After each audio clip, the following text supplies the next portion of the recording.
Welcome to the SEO.co Search Engine Optimization Podcast. Digital marketing essentials and next-level tactics. From off-site and on-site optimization to persuasive selling and everything in between. You'll learn actionable tips on what it takes to outright and outrank your competition.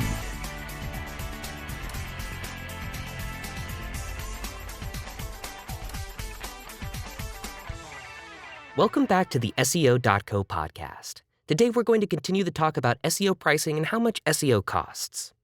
If you want a good collection of services, you still have to spend at least a few $100s a month. Budget is one of the biggest considerations in an SEO campaign. No matter how much traffic you gain, how many new leads you close, and how much total money your strategy makes you, none of that matters if your inbound revenue is still less than what you're spending on a campaign. That being said, a greater SEO budget, if spent wisely, generally leads to greater results. So how can you tell whether it's time to increase your own SEO budget? These 7 questions can help you figure that out. 1. Have you seen positive results? Here, the keyword positive can be taken to mean a few different things. Have you seen forward momentum in your keyword ranking since the start of your campaign? Have you seen an increase in organic traffic? An SEO campaign doesn't need a big budget to start things off. You should be able to see some momentum even with a small budget and a reasonable understanding of the basics. If you've achieved that, you can consider moving on, even if your recent months have been volatile or stagnant. If you haven't achieved that, focus on that foundation before you try to ramp up your spending. 2. Have you hit a plateau? If you've seen several weeks and months of consistent growth in terms of ranking and traffic, only to find a level of stagnation across the most recent few months, it means you've hit a plateau. You aren't sliding backward, but you aren't moving forward, and your budget could be the factor to blame. The fact that you aren't losing ground means you aren't doing anything explicitly wrong, and the fact that you aren't gaining momentum means you aren't doing enough to take your campaign to the next level. At this juncture, increasing your budget is almost always a wise decision. 3. Are you taking advantage of every free medium? Take a look at all the free resources you're currently using and determine if there are any you aren't. For example, are you syndicating your content across as many social media channels as possible? Are you submitting your content to enough external blogs? Are you leveraging the power of user-submitted content? All these things are free and can help boost your campaign. Before you look to increase your budget, you should consider giving them a try. You might find yourself able to sustain a campaign with even a limited budget this way. 4. Do you feel overworked? This question is more subjective than the ones I've posed before. It has everything to do with how you feel about your role in your current SEO campaign. Do you find yourself spending all your time on SEO even though you have other responsibilities in your company? Are you working nights and weekends to keep up with the workload your SEO strategy demands? If so, you probably aren't operating efficiently, and the best course of action is to increase your budget and put that money towards an assistant, a freelancer, or an agency who can help you out, especially if you're seeing good results so far. 5. Are you satisfied with your current strategy? When you take a high-level look at your current strategy, are you satisfied with its implementation? For example, what kinds of topics are you posting about? What channels are you using the most? If you aren't targeting the audience you want to target, or you aren't leveraging the channels you want to leverage, the solution isn't to throw more money at the campaign. Your first job has to be to fix the campaign as it exists today. Think of it this way. If your house was built on a shaky foundation, would your first goal be to remodel the bathroom? 6. Have you identified key opportunities? Just increasing your budget isn't enough. You have to know where your campaign would and will expand once the money comes in. For example, do you see an opportunity in posting twice as often as you currently do? Do you see an advantage in producing more videos or infographics? If you have a handful of new directions or strategies in mind, that's a good indication that you're ready to increase your budget. Otherwise, you might be increasing your spend for its own sake. 7. Do you know how you would spend the money?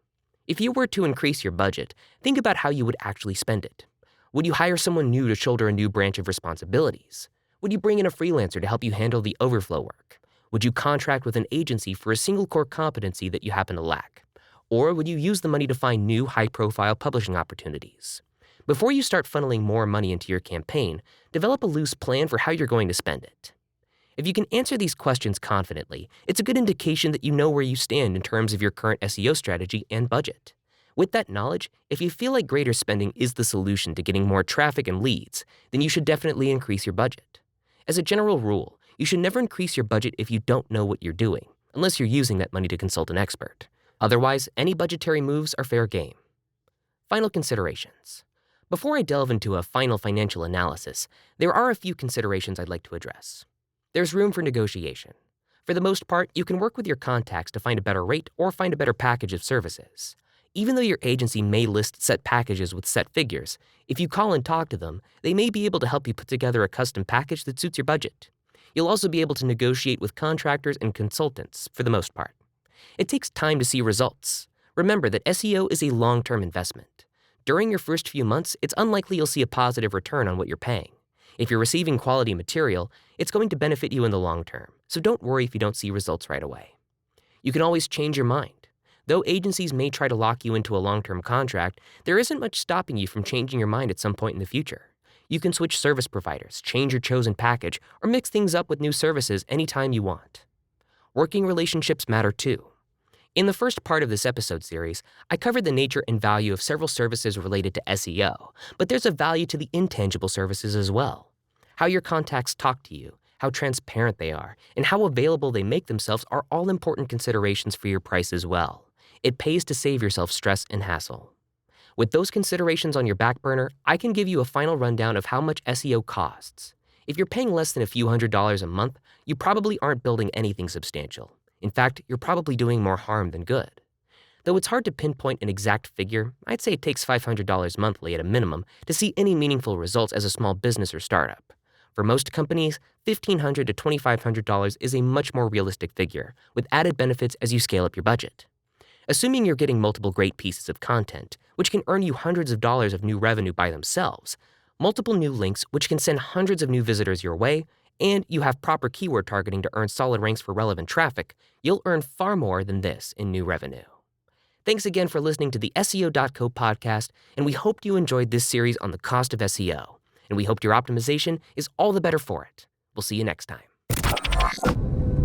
Thank you for joining us on the SEO.co podcast. We appreciate your time. Be sure to rate, review, and subscribe to the show and visit SEO.co for more resources based on today's topic, as well as access to more podcast episodes to help you improve your site's long-term SEO success.